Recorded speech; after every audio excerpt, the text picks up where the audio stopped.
एक समय की बात है। गंगापुर नामक एक गांव में गजोधर नाम का एक व्यक्ति अपनी पत्नी मीना और दो बच्चों के साथ। अजी सुनते हो, आप तो देख ही रहे हैं कि गर्मी कितनी ज्यादा बढ़ती जा रही है और हमारे इस छोटे से घर में तो गर्मी लगती है कि मेरा तो यहाँ सांस लेना भी मुश्किल हो गया है। अरे हाँ भाग्यवान, बात तो तुम सही कह रही हो, लेकिन इसे हम कर भी क्या सकते हैं। और वैसे भी यह गर्मी तो अब कुछ ही दिनों की मेहमान है। जैसे ही बारिश का मौसम आएगा, यह गर्मी अपने आप गायब हो जाएगी। आप बारिश के भरोसे बैठे हुए हैं।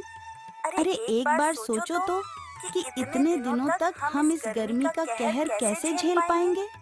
मैं आपको एसी और ये नहीं बोल रही हूँ, मगर आप कम से कम एक पंखा तो खरीद ही सकते हैं ना। अरे नहीं भाग्यवान, तुम्हें तो पता ही है कि इस साल ज्यादा गर्मी पड़ने की वजह से हम अच्छे से नहीं हो पाई। इसलिए अभी तो मेरे पास इतने भी पैसे नहीं हैं कि मैं तुम्हें एक भी पंखा खरीद कर दे सकूं। अब बस तुम और ज्यादा जिद मत करो, कुछ ही दिनों की बात है। बस कुछ दिन ऐसे ही गुजार दो, अगले साल हम जरूर एक पंखा खरीद लेंगे। मीना के लाख समझाने पर भी गजोधर नहीं मानता।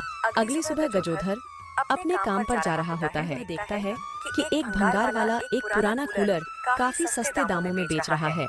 अरे भाई, तुम ये कूलर इतने बेच रहे हो? अरे भाई, अब मैं तुम्हें और क्या बताऊं। यह सारे 5 महीने ही पुराने हैं और इनमें कोई खराबी भी नहीं है, लेकिन फिर भी पता नहीं लोग सेकंड हैंड कूलर खरीदना ही नहीं चाहते हैं।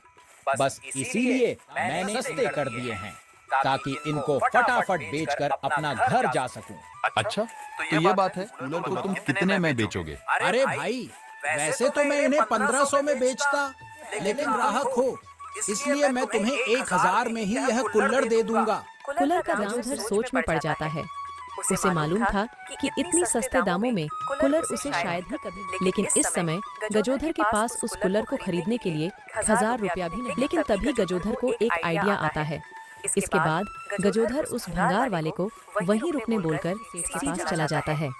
अच्छा, तो तुम्हें 1000 रुपये चाहिए? हाँ सेठ जी, आप मुझे बस अभी 1000। मैं आपसे वादा करता हूँ कि 1 महीने के अंदर मैं आपका सारा पैसा चुका दूंगा। चलो ठीक है, मैं तुम्हें 1 माह के 1000 रुपये देता हूँ, लेकिन अगर तुम 1 माह तक मुझे यह पैसे नहीं लौटाते हो तो फिर 5% का ब्याज लगाकर पैसे वापस लूंगा। गजोधर सेठ की बात मान जाता है और उससे 1000 सीधे भंगार वाले के पास चला जाता है। इसके बाद गजोधर वह कूलर खरीद के सीधे अपने घर पर ले आता है। कूलर देखकर बच्चे बहुत ही ज्यादा खुश हो जाते हैं। अजी मैं तो आपको बस पंखा लाने बोल रही थी, मगर आप तो कूलर ही ले आए। अरे मैं तो बस अपने काम पर जा रहा था, लेकिन तभी मैंने देखा कि एक भंगार वाला काफी सस्ते दामों में यह कूलर बेच रहा था, तो मैंने भी सोचा कि क्यों ना इस मौके का फायदा इस उठा तरह लिया से गजोधर मालती को सारी बातें बता देता है। धीरे धीरे गजोधर के कूलर लेने की खबर पूरे गांव में फैल जाती है। एक दिन नेहा अपने पति मोहन से कहती है, अजी आज हमारे घर पर मेहमान आने वाले हैं, हम इस गर्मी में थोड़े ही रख सकते हैं। मैं तो कहती हूँ कि आप एक बार गजोधर से बात करके देखिए ना, कहीं वह अपना कूलर किराए पर देने के लिए मान जाए। नेहा की बात मानकर सही करता है। गजोधर भी मोहन की बात मान जाता है। इसके बाद तो गजोधर के घर पर किराए पर कूलर लेने वाले की भीड़ लग जाती है।